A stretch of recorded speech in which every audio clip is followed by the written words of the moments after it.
Welcome in, everybody. Ready to dive into this fentanyl crisis with me? Absolutely. Should be a fascinating one. Yeah, we're going deep on this one, using this MSNBC documentary as our kind of roadmap.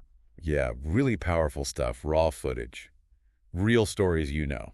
Exactly. We want to understand the human cost of this thing. The human cost, for sure. And I think this documentary does a great job of that, especially focusing on Montgomery County, Ohio.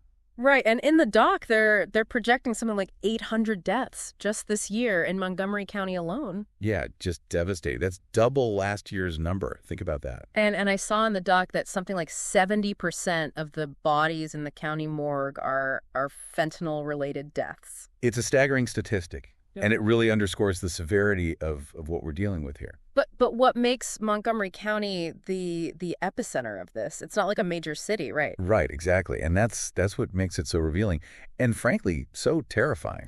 Well, Montgomery County represents a pattern that we're seeing play out across the country, you know. Wow. It's these areas that have been hit hard by the decline of manufacturing jobs. Okay, so economic hardship plays a part. Huge part. You have Yeah. a population primarily between 40 and 49 years old. Mm-hmm. You know, they were once the backbone of the workforce. Right.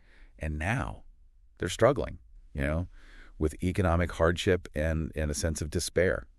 Yeah, I can see how that would make people vulnerable. But why Montgomery County specifically? A location. Of course. The county sits right at the intersection of two major interstates, Yeah. I-70 and I-75, Oh, wow. Yeah. making it a prime corridor for drug trafficking. So it's easy access for these cartels to move product, to exploit this vulnerable population. Exactly. A perfect storm, really. Yeah. You know, economic despair, easy access. Right, but this crisis didn't start with fentanyl, though, did it? You know, it's been an evolution. Yeah. You know, it began with overprescription of painkillers, Mm-hmm. like OxyContin, for example. Mhm. And as those became harder to get, people turned to heroin. It was cheaper, Yeah. more readily available. And then fentanyl entered the scene, and everything changed. Yeah, because fentanyl isn't just another drug on the street. No, not at all. Yeah. It is a synthetic opioid, manufactured in labs, and it's orders of magnitude stronger than heroin. Give me a sense of how much stronger. Thousands of times more potent. How? And what makes it so dangerous is the dosage. A dose the size of just a few grains of salt can be lethal. That's terrifying. It is terrifying. And the documentary really drives that point home with this ride-along with a Montgomery County Sheriff's deputy. Right? They actually take us on a ride along. Yes, and it's a window into the daily reality of these officers on the front lines of this crisis. Yeah, and I noticed the deputy carries Narcan, you know, that overdose reversal drug? On every shift. It's become as routine as his badge and his gun. Wow. They encounter overdose situations constantly. And there's even that scene where the deputy gets called to arrest a user. Oh, yeah. At the request of their own family. It's heartbreaking. The family would rather see them in jail than risk another overdose. It's a sign of the times, isn't it? It really is. It speaks to the level of just fear and helplessness surrounding this epidemic. For sure. And then the documentary takes us to this neighborhood nicknamed Morgue Avenue. Morgue Avenue. Yeah, it's chilling but sadly accurate. I mean, why would they call it that? Overdoses are so common in this neighborhood that discarded needles and boarded up houses have become part of the landscape. It's a truly devastating picture of a community ravaged by fentanyl. And then there's the scene inside the Montgomery County coroner's office. Difficult to watch. Really hard to watch. I mean, you see that cooler overflowing with bodies. And the coroner estimates that 70% of them are fentanyl-related deaths. He describes it as a mass casualty event. Yeah, and the emotional toll on him and his staff is palpable. They're overwhelmed. And honestly, who wouldn't be? Right.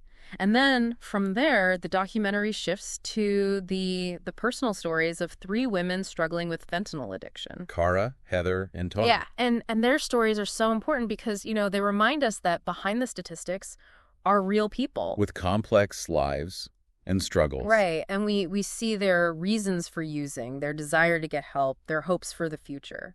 And Tony's story in particular is just heartbreaking. She talks about being raped, getting pregnant as a result, and ultimately choosing adoption for her child. Yeah, it's a stark reminder of the trauma that often underlies addiction. It really challenges the simplistic view of addiction as a moral failing, you know, and underscores the need for compassion and understanding. But how is all this fentanyl getting into the U.S.? The documentary points to a pretty surprising source. Yeah, this is where things get even more complicated and concerning. A significant amount of fentanyl is being manufactured in China and shipped directly to the U.S. Directly? I always thought it came through, like Mexico or something. While Mexican cartels are involved in the distribution, the actual production of fentanyl has shifted. Okay. And the documentary, they actually feature this undercover operation. MSNBC journalists, they contacted a Chinese lab posing as buyers. Wow. And they were given pricing for a kilo of fentanyl, even shown pictures of the sophisticated packaging used to avoid detection. So they were able to order fentanyl from China online. Yeah. Just like that. That's what the documentary suggests. And it raises some serious questions about China's role in all of this and the effectiveness of our international efforts to control fentanyl production. Yeah. I mean, if they're able to just order it online like that, that's pretty concerning. It is concerning. Very concerning. So once it's in the U.S., what are the law enforcement agencies in Montgomery County doing to fight this influx? Well, the documentary, they actually take us inside a drug bust operation. And you really get to see just how dangerous this work is involved in intercepting these shipments.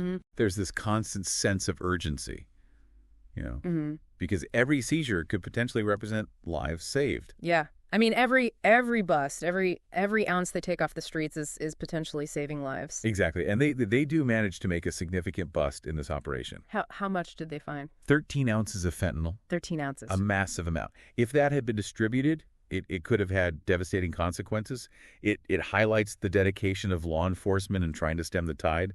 But for every bust, how much gets through? Right. I mean, it feels like a constant battle, but it's not just about arrests and seizures, is it? The documentary also highlights the vital role of support groups, like families of addicts. Yeah, these groups, they're a lifeline.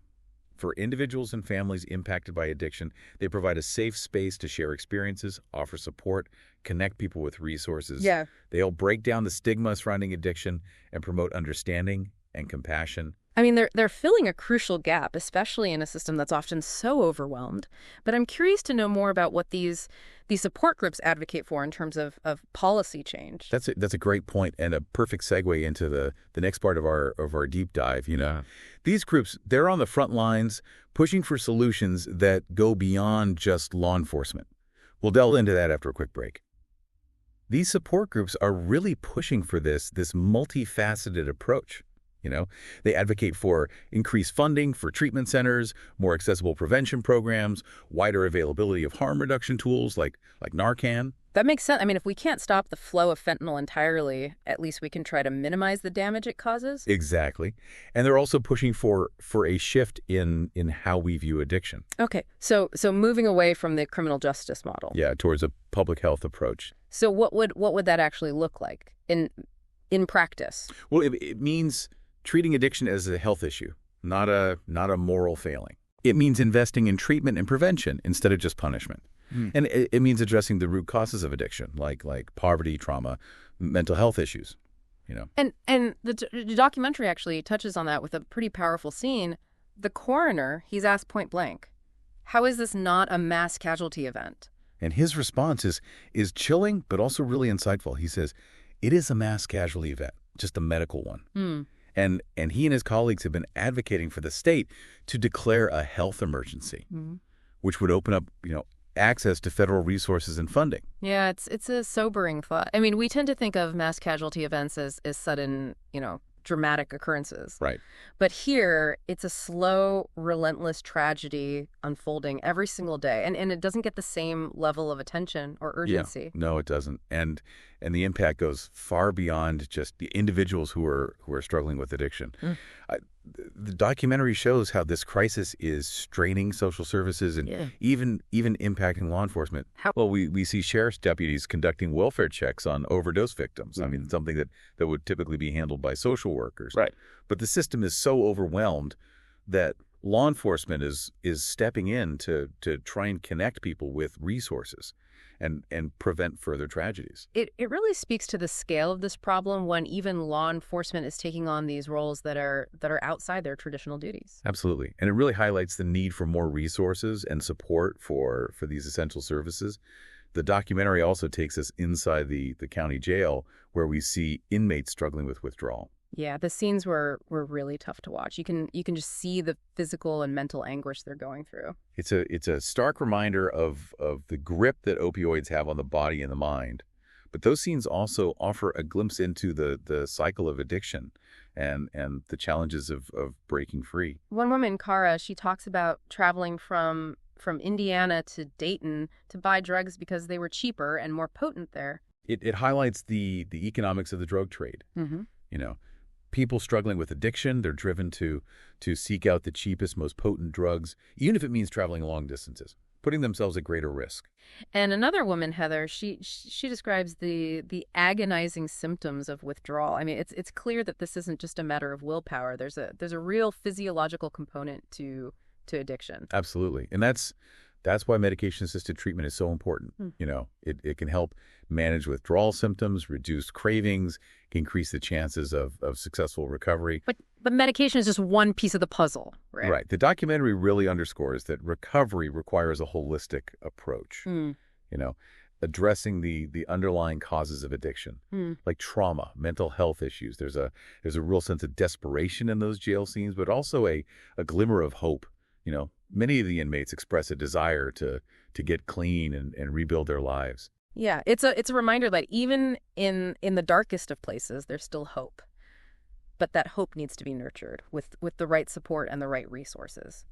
Speaking of hope, there were moments in the documentary that felt almost like an investigative thriller. I'm thinking specifically about their deep dive into the fentanyl supply chain, particularly China's role. Yeah, that's where the documentary really shines a light on the global nature of this crisis. The MSNBC team, they do some impressive investigative work tracing fentanyl back to these labs in China and exposing how easily it can be ordered online and shipped to the U.S. I was shocked when they were able to just contact a Chinese lab posing as buyers and get pricing for a kilo of fentanyl, just like that. Yeah, it's a startling revelation. It demonstrates just how accessible this deadly drug is, despite international bans and regulations. And it raises some serious questions about the Chinese government's efforts to curb fentanyl production. Because they claim to be cracking down, right? Yes. Chinese officials maintain that they're taking action against illicit labs, but the documentary's findings suggest that there are still some